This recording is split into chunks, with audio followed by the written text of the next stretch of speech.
रोटी और नमक। Madame the मोरसेफ ने अपने सहचर को लिंडेन वृक्षों की उस मेहराबदार पंक्ति के नीचे ले चली, जो एक ग्रीनहाउस की ओर जाती थी। बैठक कक्ष में बहुत गर्मी थी। क्या ऐसा नहीं, काउंट? उन्होंने कहा। हाँ, काउंट ने उत्तर दिया। द्वार और झरोखे खुलवाना आपका अत्यंत उचित विचार था। यह कहते हुए काउंट ने देखा। मर्सेदेस का हाथ कांप रहा था। पर शायद आपको ठंड लग रही है, इतने हल्के परिधान में, और गर्दन पर केवल शिफॉन का दुपट्टा, उसने कहा। क्या आप जानते हैं मैं आपको कहाँ ले जा रही हूँ? काउंटेस ने पूछा, उसके प्रश्न का उत्तर दिए बिना। नहीं, उसने कहा, पर जैसा आप देख रही हैं, मैं कोई प्रतिरोध नहीं कर रहा। उस ग्रीन हाउस में मार्ग के अंत में, काउंट ने प्रश्नवाचक दृष्टि से देखा, पर वह बिना बोले आगे बढ़ती रही, और वह भी मौन रहा।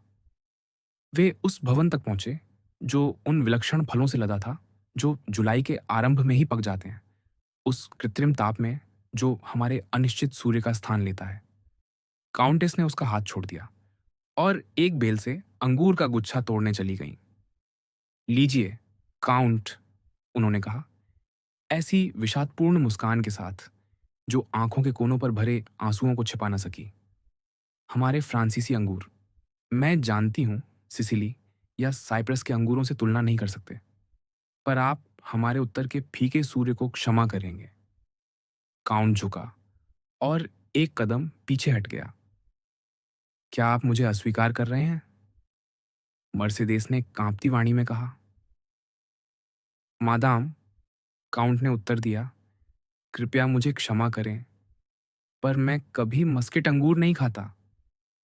मर्सिडेस ने आह भरकर गुच्छा गिरा दिया। समीप एक विलक्षण आड़ू लटका था, ग्रीन हाउस की कृत्रिम ऊष्मा से पकाया गया। उन्होंने उसे तोड़ा।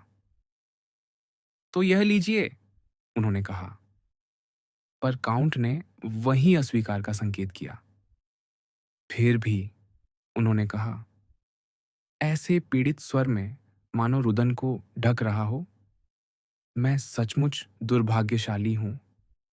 दीर्घ मौन छा गया। आड़ू भी अंगूर की भांति रेत पर गिर गया। काउंट, मर्सिडेस ने अंततः कहा, याचक दृष्टि से देखते हुए, अरबों में एक स्पर्शक प्रथा है जो उन लोगों के बीच शाश्वत मैत्री का वचन देती है जो एक ही छत के नीचे रोटी और नमक साझा करते हैं। मैं जानता हूं, काउंट बोला, पर हम अरब में नहीं, फ्रांस में हैं, और फ्रांस में न तो ऐसी शाश्वत मैत्री है, न रोटी और नमक का वह बंधन, पर हम मित्र हैं। क्या ऐसा नहीं? उन्होंने तीव्र श्वास लेते हुए कहा, और दोनों हाथों से उसकी भुजा थाम ली। रक्त काउंट के हृदय में उमड़ा। वह मृत्यु सा श्वेत हो गया। फिर वही रक्तकंठ तक उठा और गालों पर फैल गया। कुछ क्षण उसकी दृष्टि स्थिर न हो सकी, मानो तीव्र प्रकाश से चकाचौंध हो। निश्चय ही हम मित्र हैं, उसने कहा। क्यों ना हो? उसका स्वर वैसा न था जैसा काउंटेस चाहती थी। उन्होंने कराह जैसी आह भरकर मुंह फेर लिया। धन्यवाद, उन्होंने कहा, और चल पड़ी। वे पूरे उद्यान का चक्कर मौन में लगाते रहे।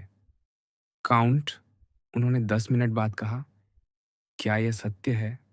आपने बहुत देखा है, बहुत यात्रा की है, और गहन कष्ट सहे हैं। हाँ, मैंने बहुत कष्ट सहे हैं, पर अब आप सुखी हैं। हाँ, कोई मुझे शिकायत करते नहीं सुनता। और क्या वर्तमान सुख आपके मन को शांत करता है? मेरा वर्तमान सुख मेरे अतीत के दुहक के समतुल्य है।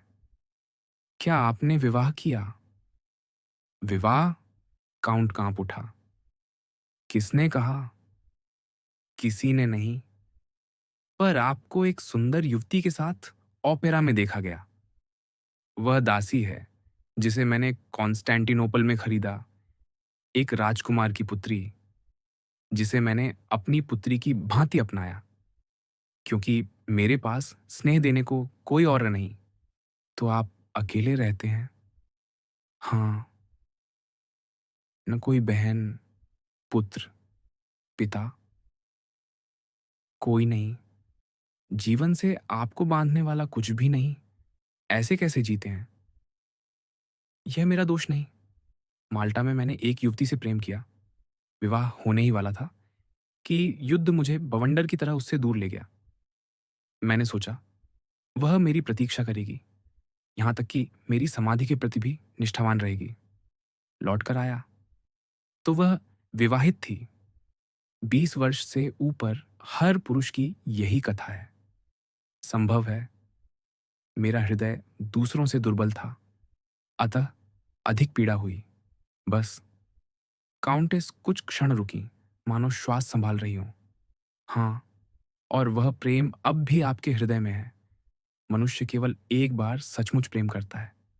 क्या आपने उसे फिर देखा? कभी नहीं। कभी नहीं। मैं उस देश नहीं गया जहां वह रहती थी। माल्टा? हाँ। तो वह वहीं है। मेरा अनुमान है। और क्या आपने उसे क्षमा किया? उसे? हाँ। पर केवल उसे? जिन्होंने तुम्हें अलग किया उनसे अब भी घृणा करते हो? काउंटेस उसके सामने आ खड़ी हुई, हाथ में अंगूर का शेष भाग लिए। इसे लीजिए, उन्होंने कहा। मैं मस्किट अंगूर नहीं खाता। काउंट ने उसी शांति से कहा, मानो यह वार्ता पहले हुई ही ना हो।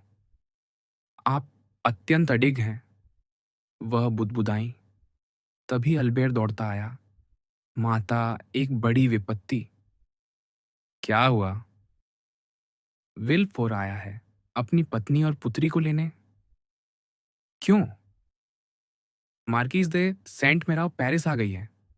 समाचार लाई है। सेंट मेरा मार्सिये से निकलते ही मार्ग में चल बसे। मैडम दे विल्फोर ने पहले विश्वास न किया, पर वैलेंटीन ने पिता की पहली ही बातों से सब समझ लिया और मूर्छित होकर गिर पड़ी। सेंट मेरा वैलेंटीन के क्या लगते हैं? काउंट ने पूछा। मातामह, वह फ्रांज से विवाह शीघ्र कराने आ रहे थे। सच? अब फ्रांज विलंबित है।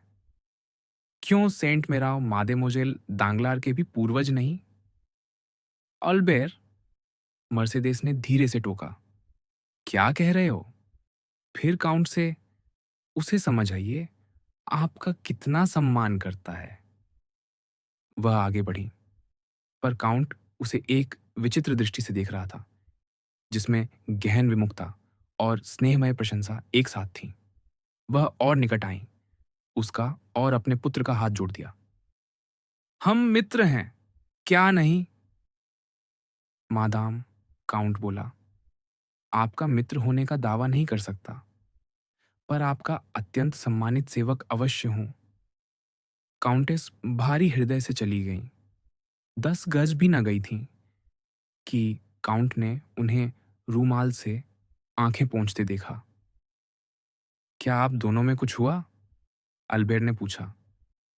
इसके विपरीत, काउंट बोला, उन्होंने अब भी तुम्हारे सामने कहा, हम मित्र हैं।